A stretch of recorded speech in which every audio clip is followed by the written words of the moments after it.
Something that I've noticed about Martin Scorsese's work is that his films often revolve around a central concept of a human passion or a human sin. Goodfellas is about pride, Wolf of Wall Street is about lust and avarice, Silence is about faithlessness, and his most recent film, Killers of the Flower Moon, is about greed. Now, I think what makes him such a creative director is that instead of giving us these concepts directly, he displays them through motifs and symbols. And in my opinion, Killers of the Flower Moon is one of the best examples of the use of symbolism in his entire filmography. So in this video, I want to talk about the symbolism in Killers of the Flower Moon and how it elevates the storytelling to the extent that it's made it one of the most impactful films that I've ever seen. Now, this film is 3.5 hours long, and every minute of it is bursting, overflowing with different things that could be talked about. In typical Scorsese fashion, the philosophy and the concept is so layered, and so there's lots and lots of things that could be discussed. So that's why I wanted to narrow this video down to just talking about the symbolism, because there's a few different aspects of symbology that's explored in this film that I thought were worth mentioning. And I kind of narrowed it down to three different concepts, three different types of symbols that are found in the film.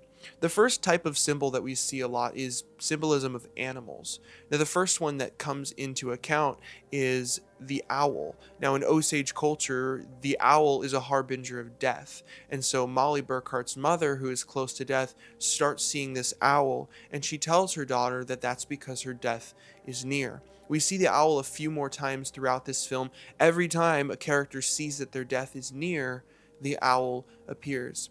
And it's sort of this ominous symbol, but it's also peaceful. It's also sort of a resignation and acceptance that death is nearby. It only takes on an ominous tone when it's compared to the people who are causing that death. And there's one really, really important scene that displays this. Molly sees the owl walk into her room as she's laying in her sick bed, just doing terrible. Her diabetes has gotten really, really bad, and she sees this owl and knows that her death is near. She looks up, and who walks through the door but her husband, Ernest Burkhart, right in front of the owl.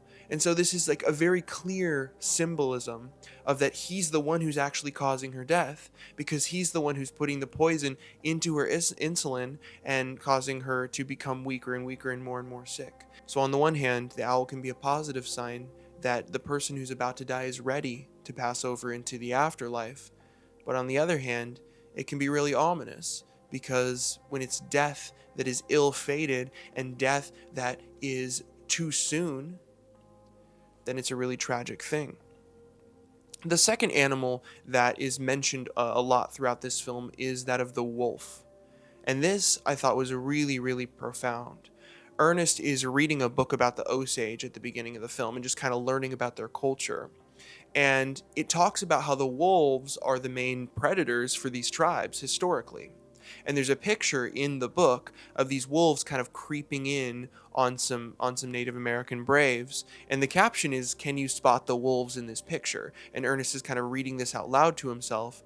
And right when he says that, it pans up from the picture of the wolves to his brother coming in and calling him to go on a robbery, which is what they're about to do, to go rob some rich Native Americans. And so again, there's a clear parallel between these wolves that are representing sort of this evil that's creeping in on this Osage tribe, and the people who are the wolves in this case, right? It pans up immediately to one of those wolves, which is his brother. And so there's a really clear symbolism here of how these people, that are claiming to be friends of the Osage tribe are actually those wolves. They actually are the biggest danger. They're the evil that's creeping in on this tribe. And that leads us right into the second section here, which is kind of symbolism that revolves around the elements.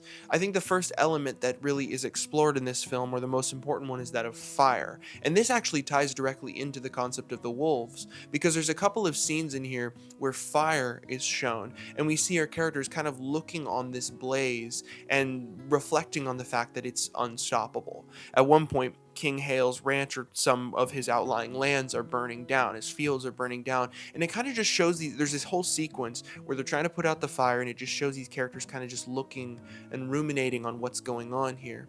And I find that to be a reflection, a meditation on the fact that this fire, right, this sweeping plague, this heat that can't be stopped, right, that is an insurmountable force. It's a tidal wave, right? Once a fire gets going and starts burning down a field or a forest, it's almost impossible to stop.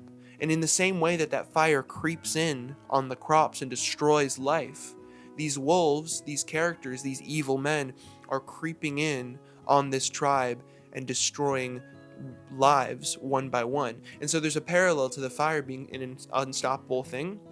And the philosophy of these men, most notably De Niro's character King Hale, thinking that their retribution, the things that they're doing to these Native Americans, are unstoppable. In fact, there's a scene in which King Hale is talking to Ernest Burkhart, and he tells him this very thing. He says, their time has come. These Native Americans, their reign of being these rich and supreme people, that's over. And he's essentially giving the philosophy that it's his job, as this powerful, rich person, to kind of just get rid of these people one by one. That he's sort of being that retribution. He is that fire, and he's unstoppable. And these things that they're doing to the Native Americans, it's just fate, it's just providence, and that's how things are supposed to be. It's a really ominous symbol, but it's one that's particularly striking, especially due to the fact that these evil people use fire in order to kill these people. They blow up a house, they blow up cars. That's the sorts of things that they do, right? They're using fire in order to kill off these people. The second element that is shown throughout the film is that of water. And this is sort of a contrast to the fire in more ways than just the most obvious one, which is that it's literally the opposite element. But water is shown throughout the film as just sort of the thing that continues on, untouched. Nothing can phase water. For instance, at one point, after Molly's mother dies, she's going to do some sort of ritual and put this comb into the river, and it kind of just shows the river flowing along and just doing its own thing, minding its own business. The Native Americans that are dying, the things that are happening, these tragedies, the river, the stream, the ocean, they don't care, right? Because it's this unfeeling, cold element. It doesn't have character. It doesn't have a personality, and nothing can touch it. In the same way, when some of these Native Americans die, they're thrown into a puddle or thrown into a lake. This dead body, this tragedy, this human soul, this heart that is flickered out, it doesn't matter to these elements. And so, in a contrast to how the fire kind of creeps in and is unstoppable, the water just continues on, and nothing can phase it. The third aspect of symbolism that I wanted to touch on is that of just the Osage culture. And there's a couple of little motifs that are shown throughout the film that I found to be poignant. The first is the blankets that the Native American women wear. Now, Molly is most often seen wearing her, cultural blanket that she wears most of the time. And this is contrasted in a few different scenes. The one that really comes to mind is when she goes to Washington, D.C., and she's just walking through these crowds of people that are so different from her, kind of just drawing this blanket tighter around her, right? Trying to hold on with all her might to what she has left of her culture and of her heritage, which is sort of symbolized in this blanket. Right? This traditional garb that she's worn since she was a child, she's holding on to it, clutching it, and hoping that these terrible things that are happening, these demons, these wolves that are creeping in on her people, don't tear even that away from her. And the final aspect of the Osage culture that I think is symbolized here so beautifully is just that of music and dance. Because at some of the most profoundly depressing and terrible moments in this film, we'll cut to a scene of these people making merry, dancing, having a good time.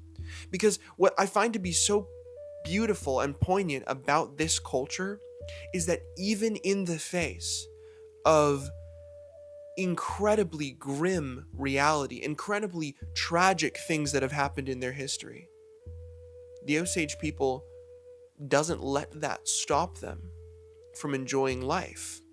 Their culture is full of light and life and beauty, and nothing can take that away from them. The final shot of the film is almost unbelievably triumphant. After 3.5 hours of this insurmountable greed, of this tidal wave of monstrosity and disgusting depravity. We're given a shot of the Osage people in a symmetrical circle, beating their drums and dancing to the rhythm of their life. There are people that keeps on no matter what. There are people that keeps their heads held high in the face of evil. And so, I found the culture of the Osage, this music and dance, to sound like a battle cry in response to these terrible things that have happened to them. That no matter what, these people see hope in their future. It's the golden sun behind the clouds. It's the silver lining. It's redemption in this tragic tale of greed and evil and passion. So there you have it. That's just a brief exploration of one of the many facets of this beautiful film. Symbolic storytelling is one of my favorite things in the world because instead of just giving us rote and bland exposition, it gives us beautiful and haunting images that stick in our mind and can speak to our soul. So what it does is it elevates this story from being something that's just historical, something that happened in our history, into something more, which is a parable. And it's one of my favorite films of all time. Okay, so if you like this style of video, do whatever you can to share it with more people. I've got a bunch of other cool stuff planned, so stay tuned and God bless.